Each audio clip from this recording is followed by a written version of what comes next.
Maya Calloway, Naval Special Warfare.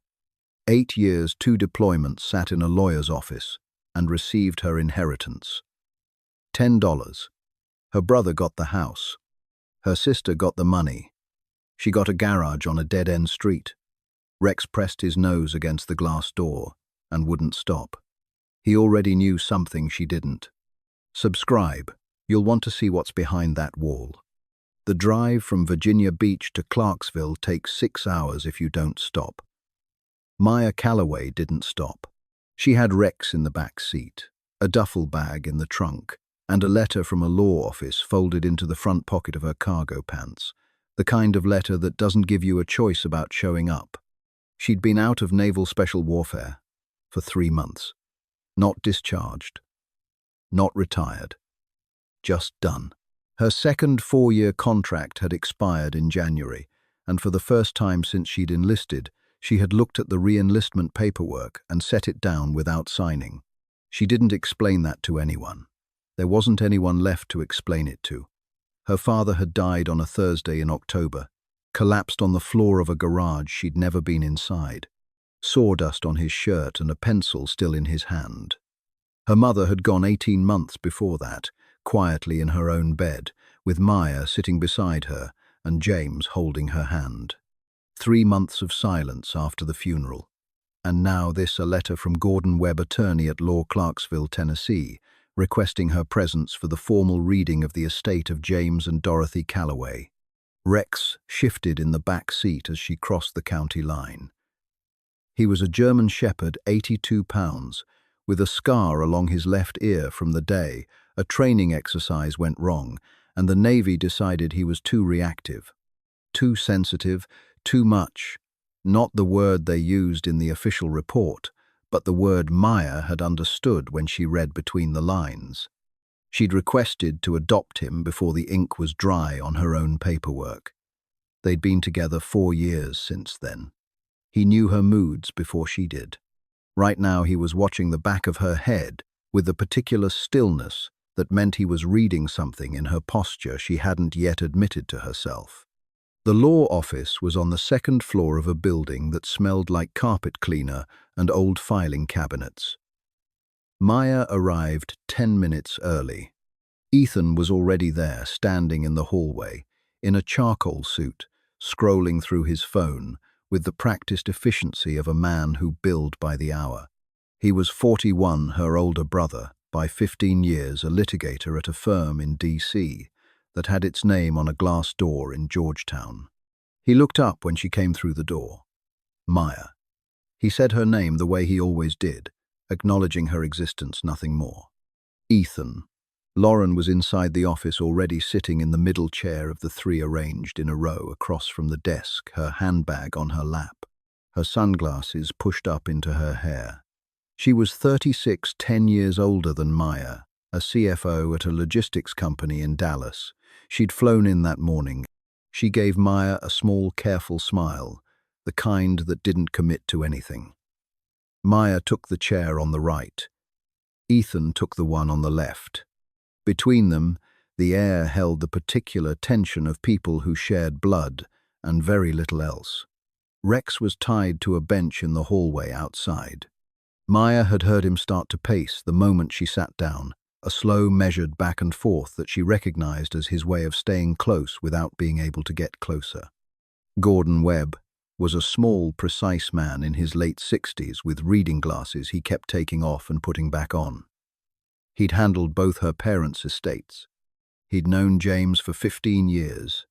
He opened a manila folder, set it flat on the desk, and looked at all 3 of them once before he began. He read Ethan's inheritance first.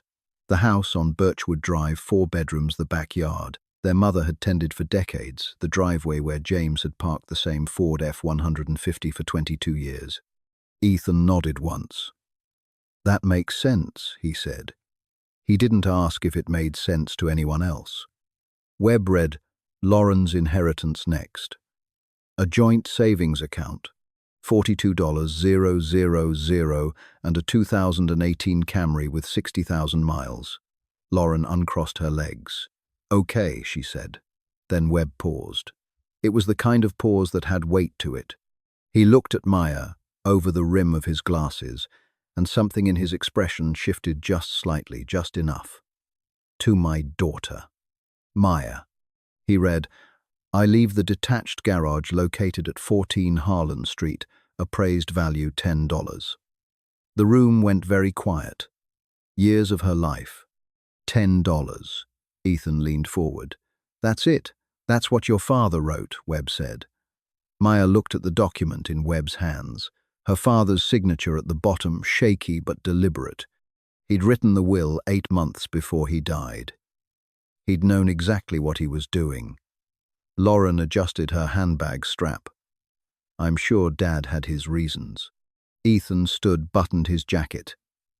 It's what he wanted, Maya. The garage is just the garage. He walked out. Lauren followed. Maya heard their voices in the hallway, low and fast, already moving on. The door clicked shut. Webb waited until the footsteps faded. Then he took off his glasses and said quietly, Your father sat in that exact chair when he wrote this will. He spent 2 hours on it. Most clients finish in 20 minutes. Maya looked at him. What are you telling me? Webb chose his next words, the way a careful man chooses them, slowly, with intention. Each child receives what they need, he said. That's how your father put it to me. Outside in the hallway, she could hear Rex. He had stopped pacing. He was standing still at the door, and she could feel it, the particular quality of his stillness when he was waiting for her to come back to him. She stood up, folded the document, and walked out into the flat afternoon light. She didn't know yet what her father had meant, but she knew James Calloway, and she knew he never wasted a single word. The neurologist had delivered the news about Dorothy Calloway, the way people deliver news they've delivered too many times efficiently, without ceremony, one hand already reaching for the next patient's file. Alzheimer's. Early stage but progressing. Dorothy had sat in the exam room and smiled at a poster on the wall, unaware that anything in her life had just changed. Maya had been 21 at the time, midway through her first deployment cycle with Naval Special Warfare, stationed at Little Creek in Virginia Beach. She'd gotten the call from James on a Tuesday evening, sitting in the parking lot of a commissary with a bag of groceries going warm in the passenger seat.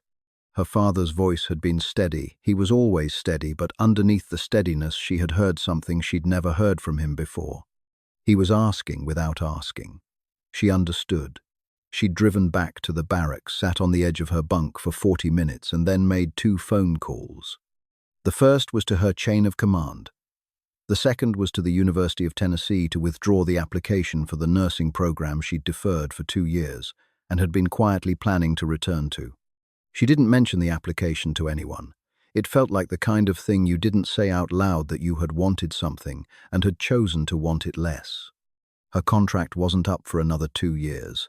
She couldn't leave, so she drove home on weekends when she had leave, then every other week. Then every week until the weeks bled together and the drive became just a thing she did the way other people drove to work. When her first contract expired 4 years later, she re-signed for another 4. She told herself it was because she wasn't ready. The truth was simpler. The Navy was the one place where the rules about what she owed people were written down in advance. She came home on every leave she had. Then her second contract expired, and she handed the re-enlistment paperwork to her commanding officer without signing it. And this time she didn't change her mind. The 30-day process felt like 30 days of standing in a hallway she'd already decided to leave. James was 68 by then, and the hardware store still opened at 7. He went in every morning, the same way he always had, same truck. Same thermos, same route down Pemberton Road. And Maya had never once heard him suggest that he needed help, or that he was grateful, or that he understood what she had walked away from.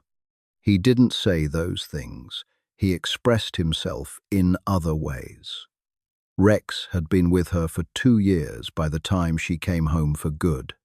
She'd adopted him on a Friday afternoon in February, after a training review board at the Naval Amphibious Base had concluded without particular drama that he was unsuitable for operational deployment due to heightened responsiveness. Too emotional stimuli in his handler. The report was bureaucratic and bloodless.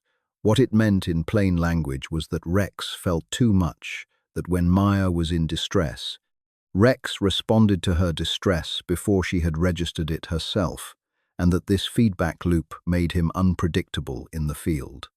Maya had read the report twice. Then she'd signed the adoption paperwork before anyone could suggest a different placement. The first year at home was manageable. Dorothy forgot names, mixed up dates, left the burner on. Maya found part-time work at the county hospital doing intake assessments 20 minutes from the house, and she organized her shifts around James's hardware store schedule so someone was always present. She cooked dinner. She drove Dorothy to appointments. She installed new locks on the doors after the first night Dorothy wandered out at 2 in the morning and stood barefoot in the driveway staring up at the sky like she was waiting for something to land. The second year was harder. Dorothy stopped recognizing the neighbors. She called Maya by Clara's name, her youngest sister, gone long before Maya was born. The one Dorothy had loved best and mourned longest. She asked sometimes with genuine alarm who the tan young woman in the kitchen was. Maya learned not to correct her. She learned to say, "I'm the one who's going to help you today." Most days that was enough. Some days it wasn't. Ethan called monthly. The conversations were variations on the same template. "How's Mom? That's tough. I wish I could be there more." And Maya had long since stopped filling in the silence that followed. "I wish I could be there more with anything except the what then." He never came. Lauren sent 2 checks in 5 years. $500 each inside cards with printed messages and no handwritten note. Maya used the money for adult diapers and the medication that cost more than her car payment. Nobody offered anything else. Rex had understood the situation before anyone explained it to him. He began sleeping in the hallway outside Dorothy's room within 2 weeks of their arrival. Maya hadn't asked him to. She had simply noticed one evening that he was positioned outside the door with his head on his paws and his ears tracking the sounds inside, and that this was now simply the way things were. He would wake Maya before Dorothy woke. A single quiet scratch at her door, not urgent, not alarm, just information. "She's stirring. Come now." Maya would get up and she would go, and she would do what needed to be done. James watched all of this from a careful distance. He went to the hardware store. He came home. He said what he needed to say and no more. Sometimes in the evenings before he disappeared on one of his Saturday routines, Maya would catch him watching her from across the kitchen with an expression she couldn't fully read, something compressed and private. The face of a man who had decided not to speak, because speaking was insufficient. She never asked him what he was thinking. She figured she would have time to ask him later. She was wrong about that. 2 weeks passed before Maya went to the garage. She told herself she was busy. She told herself there was paperwork, and meals to sort out, and a house to start emptying. These things were true, but they were not the reason. The reason was that going to the garage meant acknowledging that the garage was all she had. $10, after everything she hadn't said, and everything she had not asked for, and all the nights she'd gotten up when Rex scratched at her door. $10, and a building she'd never been inside as an adult. She went on a Thursday morning in November, because the alternative sitting in the house that still smelled like both her parents had become unbearable in a way she didn't have the vocabulary to describe. She wore what she always wore, AOR1 desert camo pants, coyote boots, a white athletic crop top. Not because she'd thought about it, but because it was what she put on in the mornings now, the way some people defaulted to comfort. Rex rode in the back seat. He sat upright, the whole drive watching out the side window, not restless, just present the way he was when he'd read her energy. and decided the appropriate response was proximity. Harlan Street was 3 blocks from Pemberton's Hardware, on the far side of the railroad tracks, where the pavement cracked and weeds pushed up through the asphalt and the houses thinned out into light, industrial attire shop, a storage facility, a contractor's yard. The garage was number 14 grey cinderblock flat roof, a metal rolling door with rust along the bottom edge. Maya sat in the truck for a moment after she turned the engine off. She had been in places that required more courage than this. She had done things that required more courage than this. And yet, she sat there. Rex made a sound, not quite a whine, more like a clearing of the throat, and she reached back and put her hand on his head once. Then she got out. She pulled the key from her jacket pocket, the one Webb had given her at the end of the reading, and fitted it into the padlock. It turned smoothly. Someone had oiled it recently. She noticed that, and didn't yet understand what it meant. The rolling door went up, with a sound of metal on metal. The smell reached her before anything else, sawdust and linseed oil thick, and layered the smell of her father's shirts of Saturday mornings as a small child, of a man who carried his work home in the fabric of everything he wore. Maya stood in the doorway and breathed it in. Rex stepped past her without waiting for permission. He moved the way he moved in environments. He was still reading methodically, nose low, following some sequence of information she couldn't access. He went along the workbench first, the full 8-foot length of it then to the pegboard above it, where tools hung in careful rows, each one inside an outline traced in black marker, so you could see at a glance what was missing. Nothing was missing. Nothing was out of place. Then Rex stopped. He was standing at the back wall in front of a stack of lumber, organized by width and wrapped in clear plastic. He turned and looked at Maya. Then he looked at the wall behind the lumber. Then he looked at Maya again. She crossed the space between them and leaned in close. The wall should have been flat cinder block, instead running from floor to ceiling, nearly invisible, under the same grey paint as everything else, was a vertical seam. A door. No handle. Just a small brass keyhole set flush with the surface. Her hands were already moving, before her mind had fully caught up, pulling boards aside, setting them against the opposite wall, clearing the space, until she could stand directly in front of the seam. She searched the workbench, then pulling drawers open, one by one.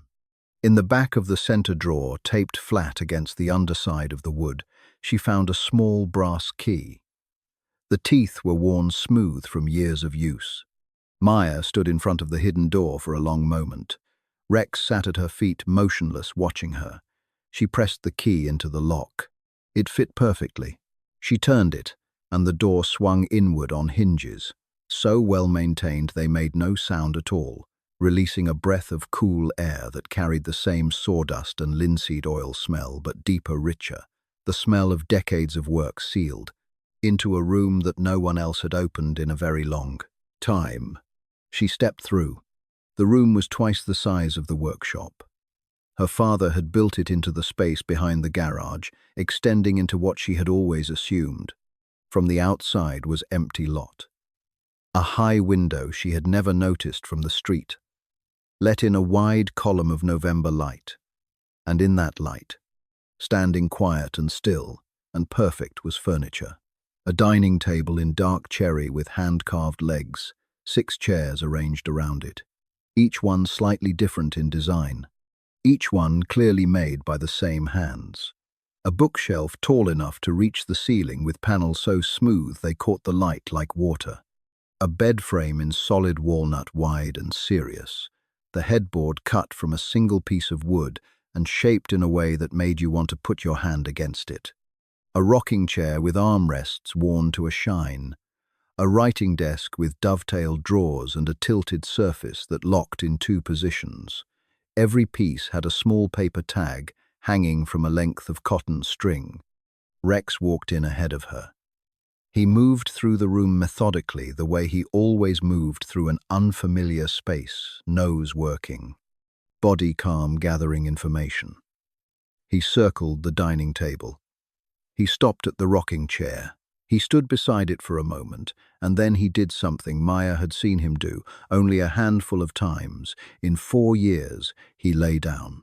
Not a tactical down, not alert down, but the full release of a dog who had decided he was somewhere safe.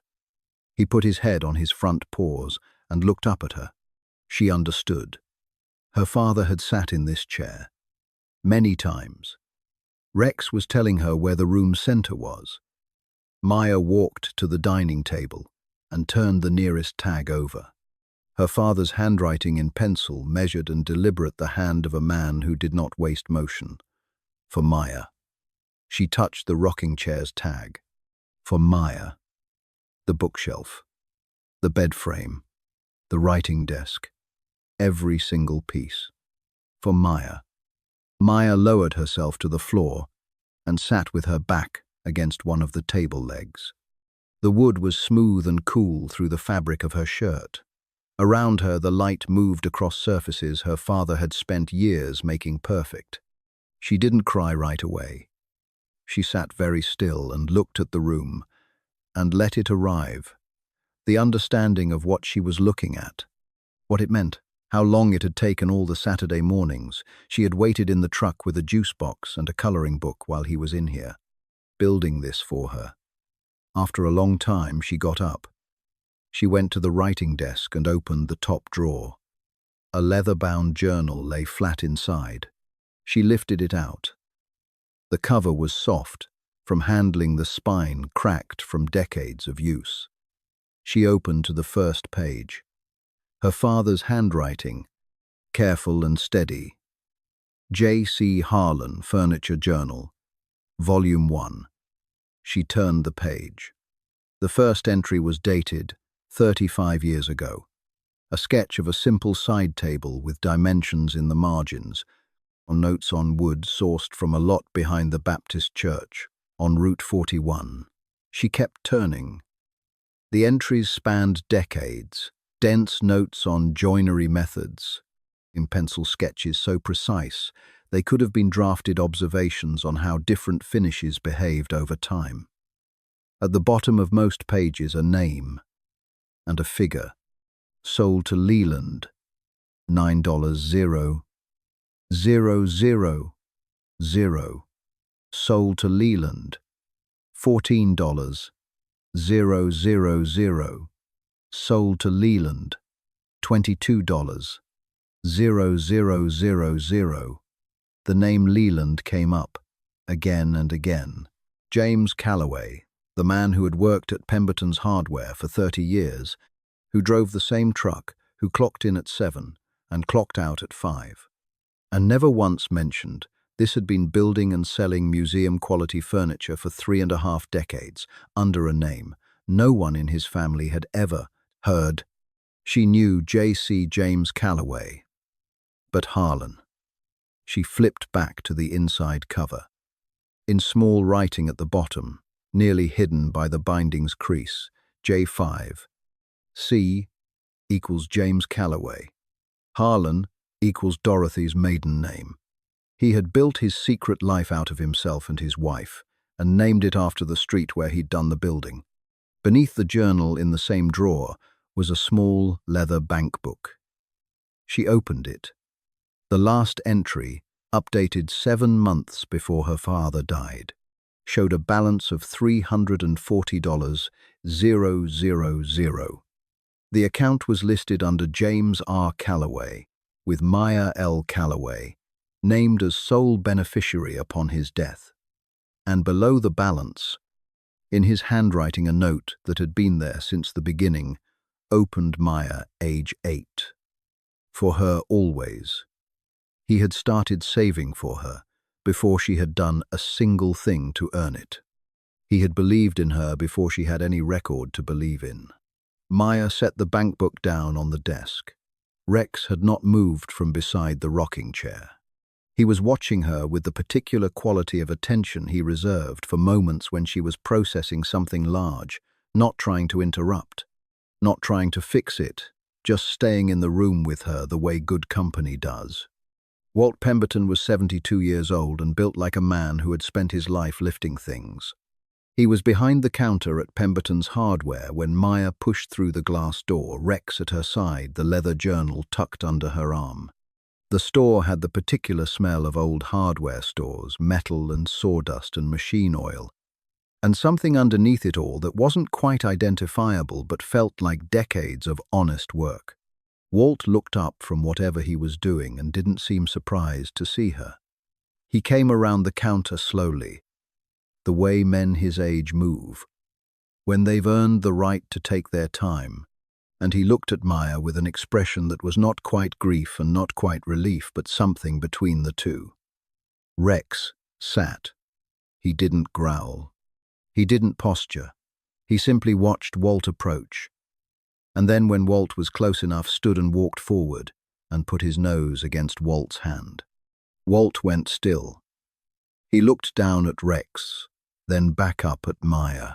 Then he crouched carefully with the deliberate movement of a man whose knees had opinions about this, and put both hands on either side of Rex's face and looked at him directly. "I know your old man," he said quietly. Rex licked his hand once, and then sat back. Maya watched this and understood.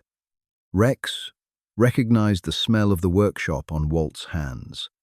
Linseed oil, sawdust, the particular chemistry of a place where her father had spent 35 years. It was the smell of James distributed. Two old Navy men, standing in a hardware store, communicating through a dog. Walt stood up slowly. He looked at the journal under Maya's arm. "You found the room," he said. It wasn't a question. "I found the room," she said. "Come in the back." The office was small and crowded with inventory binders and a green metal filing cabinet that had been there longer than Maya had been alive. Walt sat on the edge of his desk and Maya took the chair across from it. Rex settled on the floor between them. Maya opened the journal to the first pages and set it on the desk.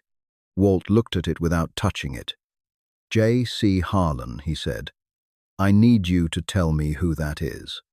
Walt was quiet for a moment, choosing his words the way her father used to choose a piece of wood, turning it over, checking the grain. "Leland Price is a dealer out of Nashville," he said. "He handles high-end custom furniture. Collectors, galleries, the kind of people who wait 2 years for something and pay accordingly." He paused. "Your father started working with Leland about 20 years ago. Dining sets, bed frames, writing desks. Pieces he built here on the weekends. Leland would come down, look at what James had made and take it north." Maya looked at the figures in the journal. $22. 000, she said.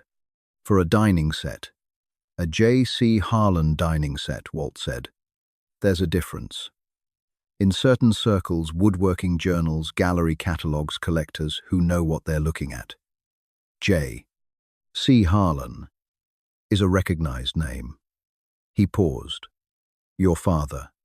He said it again quietly, like he was still getting used to saying it out loud after all these years. "Why didn't he tell anyone?" Maya asked. Walt leaned forward. "About 10 years ago, he sat me down after closing and told me he was worried. He said he'd been putting money aside, good money, and he was afraid that if Ethan or Lauren ever found out about it, they'd come after it. Legal pressure, family pressure. He'd seen it happen to other people. Inheritance fights that tore everything apart." Walt looked at her steadily. He knew Ethan was a lawyer, so he kept it behind a door nobody knew about, Maya said. In a garage nobody wanted. He arranged the appraisal himself, Walt said. Called the county and asked for the minimum tax value on the structure. 4 walls and a roof. The man gave him $10, and James said, "That was perfect." Then Walt said something else. About 2 years before James died, he had come to the store on a Sunday afternoon, unusual, and handed Walt a sealed envelope. "Keep it in the safe," he'd said. "Don't open it. Don't give it to Maya until she's found the room on her own. He brought Rex here twice, Walt added. When you weren't around, he wanted to introduce the dog to the workshop. Maya went still. He used Rex as a backup plan. Walt almost smiled. He said, if she doesn't look for herself, the dog will still know. He knows the smell of that room. He'll be drawn to it, the way he's always drawn to places James spent the most time. He won't understand why. He won't need to. He'll just go there and she'll follow because that's what they do. They came on a Saturday morning. Overcast and cold, the sky the color of old concrete. Maya got to the garage at 9:30. She unlocked the front door and left it open and waited. Rex sat beside her just inside the entrance, watching the street, with the patient attention of a dog who had learned that waiting was simply another form of work. Ethan's rental pulled up at 10 sharp. He was wearing a sport coat and leather shoes that were completely wrong for the weather and the neighborhood. Lauren was in the passenger seat. They got out without speaking to each other. Ethan's face was composed, the particular composure of a man who had decided before he arrived how the conversation would go. Lauren looked less certain. She kept one hand on the strap of her bag as she walked toward the garage, the way people hold onto something when they're not sure what they're walking into. Morning, Ethan said. Come in, Maya said. She led them through the workshop. Rex stayed close to her left side, which was where he went when he was paying attention. Ethan swept the workbench and the pegboard with a quick assessing look. Lauren stopped in front of the row of Japanese handsaws hanging in their outlines. Dad spent time in here, she said quietly. More than any of us knew, Maya said. She walked to the back wall and opened the hidden door. The room filled with grey morning light from the high window. The furniture stood exactly as it had quiet, still tagged. The dining table, the chairs, the bookshelf, the rocking chair, the writing desk. Ethan stepped through the doorway and stopped.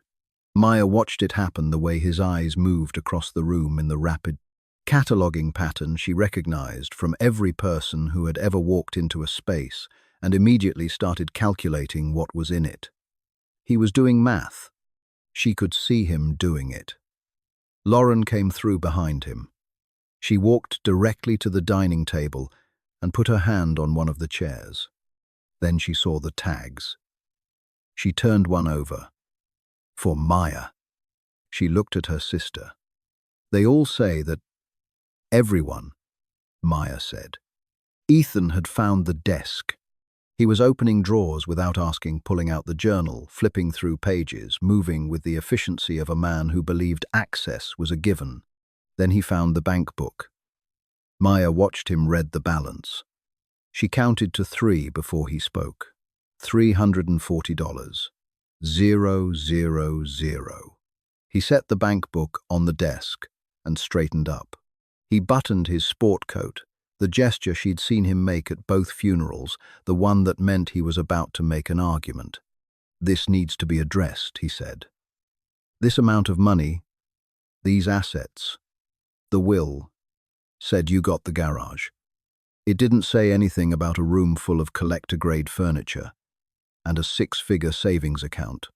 The will said the garage and its contents, Maya said. That's not what it says. I've already called Webb. So have I. Ethan looked at her. This should be split 3 ways. That's fair. You got the house, Maya said. Lauren got the savings and the car. This is what Dad left me. Dad was confused at the end. He wrote this will 8 months before he died. He was not confused. She kept her voice level. 8 years in Naval Special Warfare had given her a very specific kind of steadiness, the kind that comes not from the absence of emotion, but from having learned to let it run underneath without letting it surface. Then why didn't he tell us? Ethan asked. Rex stood up. He didn't snarl. He didn't advance. He simply rose from the floor and stood beside Maya and looked at Ethan with the calm, unblinking attention of a dog who had made a decision. Ethan stopped moving. The room was very quiet.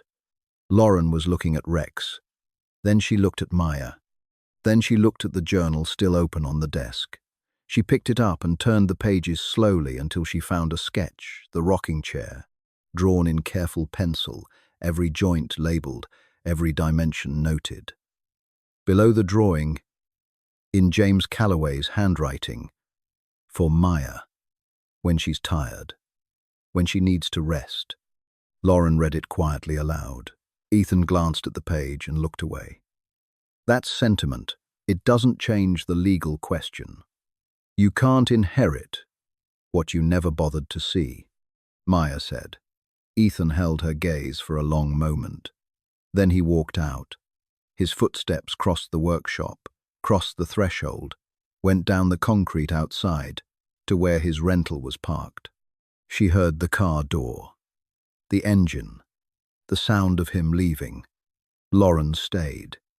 She was still standing at the table with the journal open in her hands, her thumb on the page with the rocking chair sketch. She set it down carefully and ran her palm across the surface of the table, the same slow gesture their mother used to make on things she wanted to remember the shape of. She didn't say anything for a while. Maya didn't need her to. The false bottom was behind the bank book. She almost missed it the second time. Through the drawer, the groove was shallow and painted over in the same color as the wood, visible only if you were looking for something that shouldn't be there. Maya had spent years being paid to notice things that shouldn't be there. She pressed her fingernail into the groove and lifted. The panel came up in one clean piece. Beneath it, laid flat and neat as documents in a safe, were 4 envelopes, each one sealed, each one in her father's handwriting. Maya, age 10, Maya, age 18, Maya, age 22, Maya, age 26. She sat down on the floor in front of the writing desk, her back against the leg of it, her legs stretched out across the hardwood. Rex came and sat beside her without being asked, his shoulder pressed warm against her thigh. She opened the first envelope with the careful attention she had once given to field reports. A single page folded twice. Maya, you are 10 years old today, and you don't know I'm writing this. I was in the parking lot at your school yesterday, waiting to pick you up, and I watched you through the fence. You were eating lunch on the bench by the basketball court. A boy sat down next to you. He didn't have anything. He didn't ask you for anything. You looked at him, and then at your sandwich, and you tore it in half. You gave him the bigger piece and you said sure when he thanked you. You didn't look around to see if anyone noticed. You just did it. That's when I knew what kind of person you were going to be. Happy birthday, Bug. Love, Dad. Maya folded the letter and set it on her knee, breathed, then opened the second. Maya, at 18. You told me last month you're going to be a nurse. Your brother is in law school. Your sister is studying business. Both look better on paper. But you sat at the kitchen table and told me you wanted to take care of people, and your face was so certain about it that I had to leave the room so you wouldn't see me. You're going to be good at it because you already understand the thing most people never figure out. Helping somebody isn't something you do to feel good about yourself. It's just something you do. Happy birthday. Love, Dad. She set the second letter beside the first, then opened the third. Maya, at 22. You were seeing a man named Marcus. I liked him. Quiet and kind to you made you laugh, in a way I hadn't heard since you were small. I found a ring box in his coat pocket at Christmas. He was going to ask you. Your mother's diagnosis had come the year before, when you were 21. Marcus had waited through that first year, but by February of your 22nd year, the waiting was over.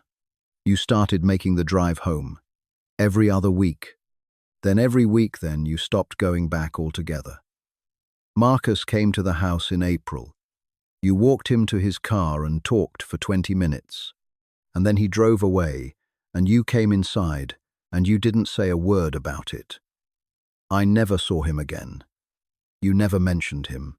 You chose your mother over your own life, and you didn't ask anybody to notice. But I noticed Maya. I always noticed.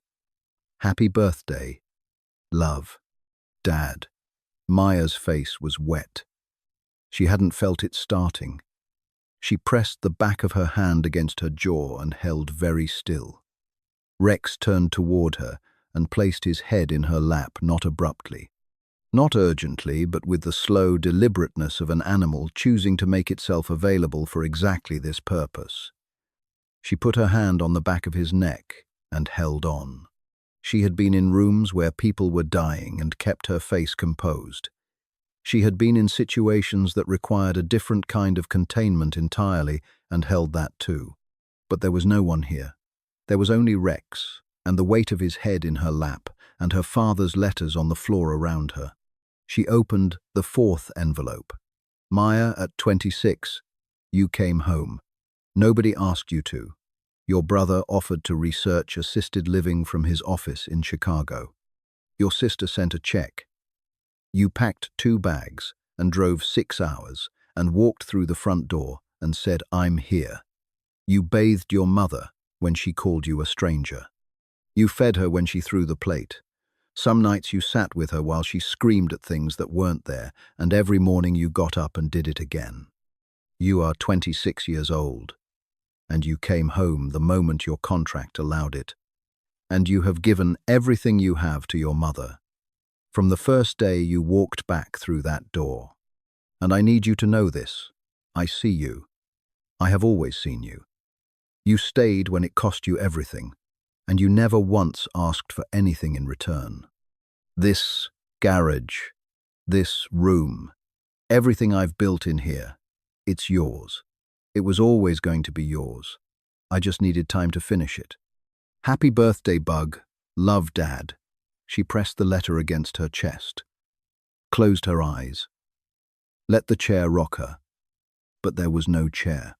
She was on the floor, and Rex's weight was against her legs, and the room was very quiet around her, and outside the high window the light was moving, the way it always moved regardless. When she opened her eyes, there was a 5th envelope in the false bottom, smaller than the others, no age on the front. Just 2 words for Maya. She opened it. When you find this, go see Walt. He has what you need. Trust him. Trust yourself. Also check the bottom drawer. Not the false one. The real one this time. I love you, Dad. The bottom drawer opened with a sound of wood moving against wood unhurried. Precisely fitted the way all her father's work moved. Inside, sitting on a folded square of cloth that kept it level, was a small box. Not a cardboard box, not a manila envelope. A box he had made dovetailed corners, a fitted lid, a small brass latch that matched the hardware on the writing desk. The key from the 5th letter fitted exactly. Maya lifted the lid. 3 items laid flat in order. A stapled document on heavy legal paper.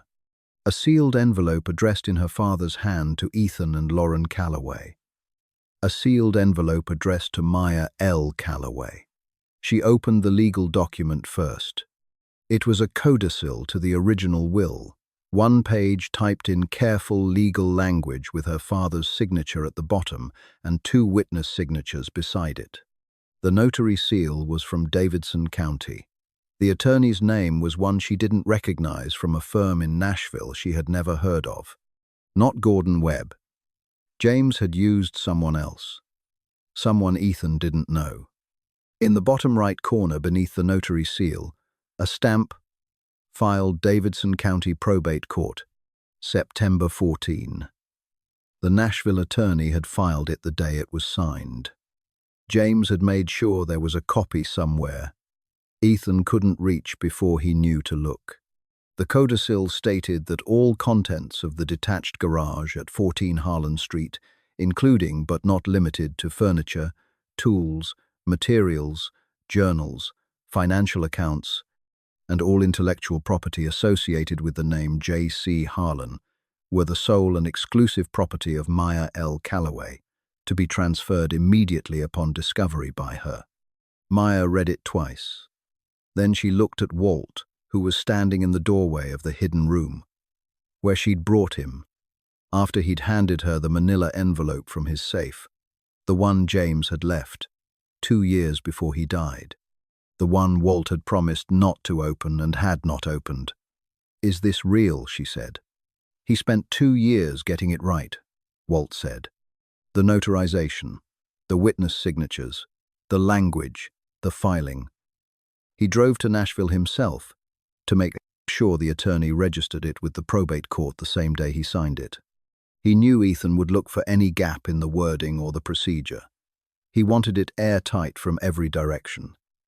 He used a different attorney. He specifically didn't want Webb to know. He said the fewer people in the loop, the smaller the target." Maya set the codicil on the desk and looked at the 2 remaining envelopes. Then she opened her own. "Clara, if you're reading this," he'd written her name, crossed it out gently, written Maya above it. Clara, Dorothy's youngest sister, dead before Maya was born, the woman James had once said. Maya reminded him of most, as if in the last letter he would ever write to his daughter. The 2 of them had briefly become the same person in his mind. Maya, if you're reading this, you found the room, and you found the desk, and you found Walt, and Walt kept his word. I knew he would. I'm sorry I couldn't tell you while I was alive. There were evenings when you were sitting with your mother and I was in the next room and I almost said everything. But I needed to make sure it was protected first. Your brother is a lawyer. Your sister knows how to make a claim. I had to build a wall around it before I could rest. Everything in that garage is yours. The furniture, the tools, the account, the name, all of it. I started building before you were born, and I kept going until the day my hands couldn't hold a pencil steady. The ones who stayed deserve the most. I just needed time to build it. Use it for the life you put on hold, Maya. The one you kept postponing because you were taking care of us. You deserve a home, a real one. With a table big enough for the people you choose to love and a bookshelf full of books you actually have time to read, and a chair where you can sit and not worry about anyone but yourself. I love you, Bug. I am proud of you. I was proud of you when you were 10 years old and you tore your sandwich in half. And I am proud of you now. Dad. She folded the letter, pressed it flat against her chest, breathed once deliberately the breath she'd learned to use before the moment when everything changed and you needed your hands to be steady. Then she picked up the envelope addressed to Ethan and Lauren. She turned it over in her hands but didn't open it. It wasn't hers to read first. Rex was at her side. She reached down and put her hand briefly on his head. He turned his face up toward her brown eyes, patient, unhurried. He had been carrying this with her since the beginning. He had found the door.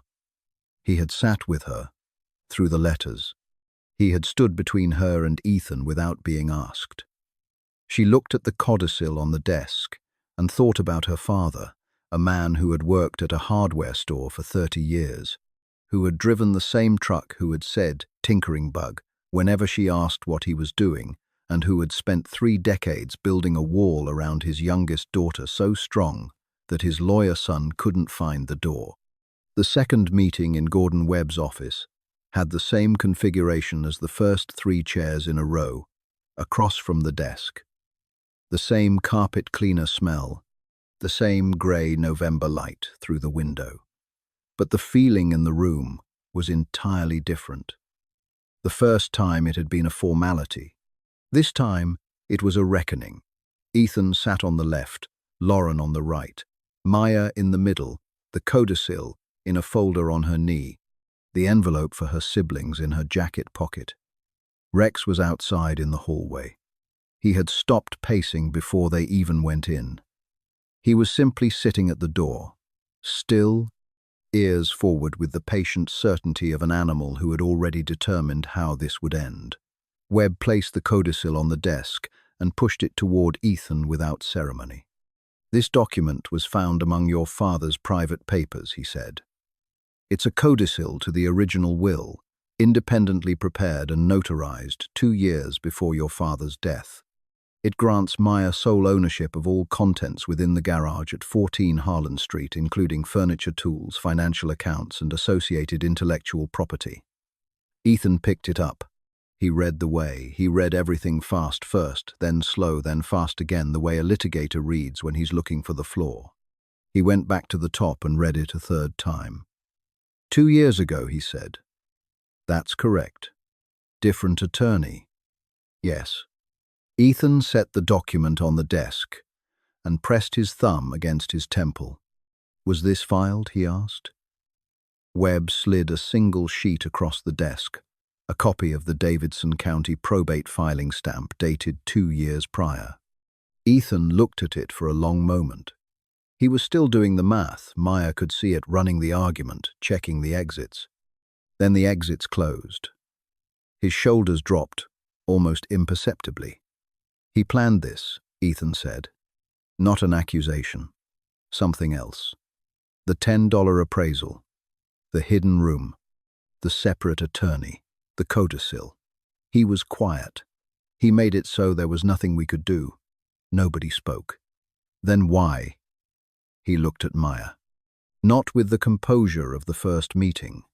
Just the question plainly. Why would he do that? Maya reached into her jacket pocket and set the envelope on the desk between them. "He wrote this for both of you." Lauren reached for it first. She opened the envelope carefully and unfolded 2 sheets of paper covered on both sides in James Calloway's handwriting, measured, unhurried, the hand of a man who chose words, the way he chose wood. She read the first few lines aloud, then stopped. She read the rest to herself, lips barely moving. When she finished, she passed the letter to Ethan without looking at him. Her face had gone very still. Ethan took the letter and read. James had written plainly, without decoration, without raising his voice. The letter opened and closed the same way: "I love you both." Between those 2 lines, he told the truth. He named the weeks Ethan hadn't called, the months Dorothy had stopped recognizing anyone, and the house had needed more than a phone call. He noted the 2 checks Lauren had sent.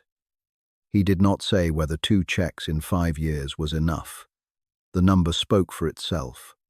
Then he wrote about Maya, the apartment she'd given up, the career she'd walked away from, the man who'd driven away in April with a ring in his coat pocket. He wrote, "I love you both, but love doesn't mean I'm blind." The house went to Ethan because Ethan wanted a house. The savings went to Lauren because Lauren wanted security. The garage went to Maya because she was the only one who would walk inside and look. Ethan set the letter on the desk. His hand stayed flat on the paper. He stared at the wall behind Webb's head for a long time. Then he said again, more quietly, "He planned this." The anger was gone. What was left underneath it was smaller and harder to name. Lauren was crying, not loudly. The tears ran down her face, and she made no move to stop them. "He saw us," she said. "The whole time. He saw exactly who we were. He noticed everything Maya said. He just didn't say it out loud." Ethan turned to look at her. He opened his mouth and closed it. He looked at his own hands. Then he looked up. "I'm not going to file." Webb nodded once. The account was structured as a payable-on-death account, with Maya as sole beneficiary established when she was a minor. It falls outside the probate estate entirely. The codicil is clean. I've read enough documents to know when they're airtight. He paused. "But that's not why I'm not filing?" Nobody asked him to explain. He didn't need to. Ethan stood. He buttoned his jacket, the automatic gesture, the one he always made. Then he stopped. He looked at Maya directly, and for the first time since she could remember there was no composure in it. Just a man. "I should have come home," he said. His voice caught on the last word barely, but she heard it. "Yeah," Maya said. "You should have." He stood there a moment longer. Then he nodded once and walked out. His footsteps were slower than they'd been the first time he left this office. Outside, she heard him stop in the hallway. She heard Rex, no growl, no warning, just the particular quiet of a dog reassessing a person and deciding the threat level had changed. Ethan stood there for several seconds before she heard his footsteps continue to the stairs. Lauren stayed in her chair. She wiped her face with the back of her hand and looked at Maya. She reached out and placed her hand over Maya's on the armrest. Held it for a few seconds. Let go. Webb waited until the door was fully closed. "Your father was a remarkable man. He was a hardware store employee who spent his weekends building furniture in a garage," Maya said. "He'd want you to call him that." Webb smiled, the first time she'd seen him smile since she'd met him. Fair enough. 6 months later, Maya bought a craftsman cottage on the west side of Clarksville. 2 bedrooms, a kitchen that opened into a living room, a front porch with a clean view of the tree line. The previous owner had let it go. The paint was peeling on the fascia and the back steps needed replacing, but the bones were solid. Maya knew bones. She'd been around enough structures that looked whole from the outside to understand that what mattered was the framing underneath. She furnished it with her father's pieces. The dining table went in the kitchen with 5 of the 6 chairs arranged around it. The 6th she kept at the workshop. The bookshelf filled the living room wall. She loaded it the day she moved in, starting with the boxes she'd packed when she left Virginia Beach, and hadn't opened since paperbacks. A field guide to birds. Her mother had given her when she was 12 nursing textbooks. She still wasn't sure she'd go back to a journal. She'd started in Kandahar and filled in the way soldiers fill things in. Spare and factual, as if using fewer words might mean less had happened. The bed frame with the walnut headboard went in the bedroom. The writing desk went in the spare room by the window. She kept her father's journal in the top drawer and her own birthday letters in the false bottom beneath it. The rocking chair went beside the front window, where the evening light was best. The garage on Harlan Street stayed where it was. Maya cleaned the workshop, replaced the overhead light, oiled every tool on the pegboard. She mounted a wooden sign above the door that Walt had helped her cut and finish, the James Calloway Workshop. She used his real name. The secret had served its purpose. Walt helped her set up the space, brought a spare set of hand tools from the store, and mounted a new pegboard beside the original. When Maya tried to pay him, he waved her off. "Your father kept me company for 30 years, he said, tapping a brad nail into the board. "I owe him more than a set of chisels." The first class was a Saturday in April. 4 people. A retired letter carrier who wanted to build a birdhouse. A woman in her 50s who'd always wanted to learn dovetail joints. A teenage boy whose mother had dropped him off on the way to her shift and told him to call when he wanted to be picked up.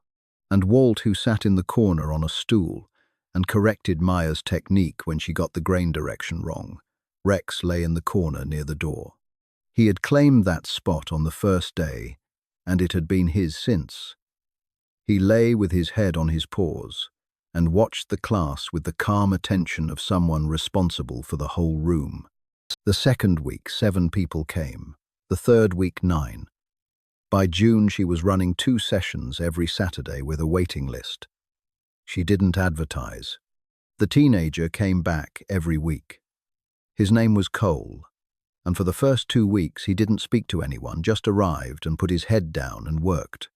Rex had identified him on the first day, had gotten up from his corner and walked across the workshop and sat down beside Cole without any instruction from Maya, and stayed there for the duration of the class. Cole had looked at Rex for a long time the way teenagers look at things when they don't want to be caught caring.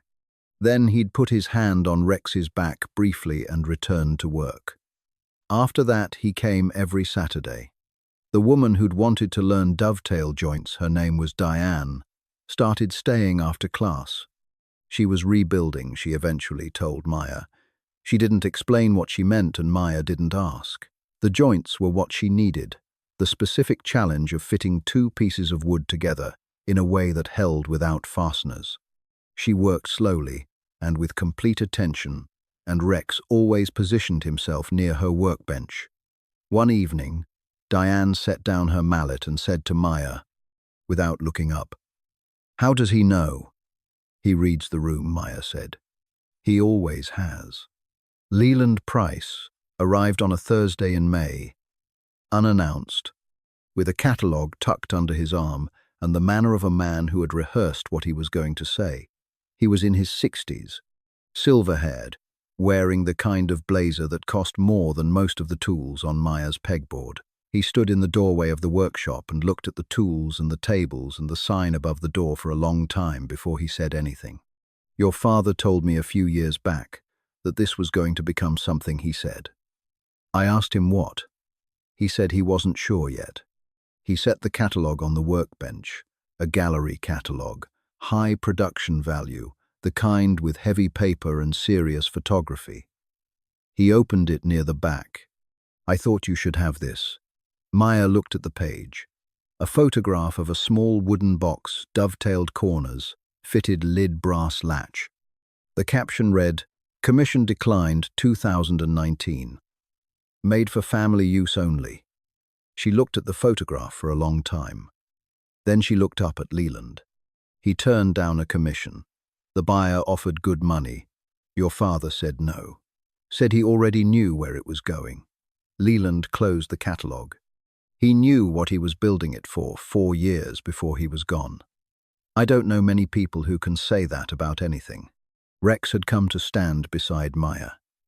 He looked at Leland with the level-assessing calm of a dog who had learned to read intentions before actions. Leland looked back at him, then at Maya. "He talked about you," Leland said. "Quite a bit over the years. He said you were the one who understood that what you build outlasts what you say." A few weeks later, on a Sunday morning, Ethan called. Maya was on the porch with coffee, watching a pair of crows argue over something in the grass near the tree line. Rex was on the step below her ears, tracking the crows with professional interest. "I drove past the old house this week," Ethan said. His voice was different from the voice in Webb's office, smaller, less certain. "Had a deposition at the county courthouse. Took a detour on the way to the airport. Different curtains. Different mailbox. The lawn looked smaller than I remembered." Maya watched the crows. "Things look different when you come back." A long silence. Long enough that she checked the screen to make sure the call was still connected. "Maya." "Yeah, I'm sorry." He said it plainly. No qualifications, no for what, no specifically. Just the two words standing on their own. "Thank you." "Ethan." Another pause. "How's the workshop going? Busy?" "We had 16 people last Saturday." "That's good."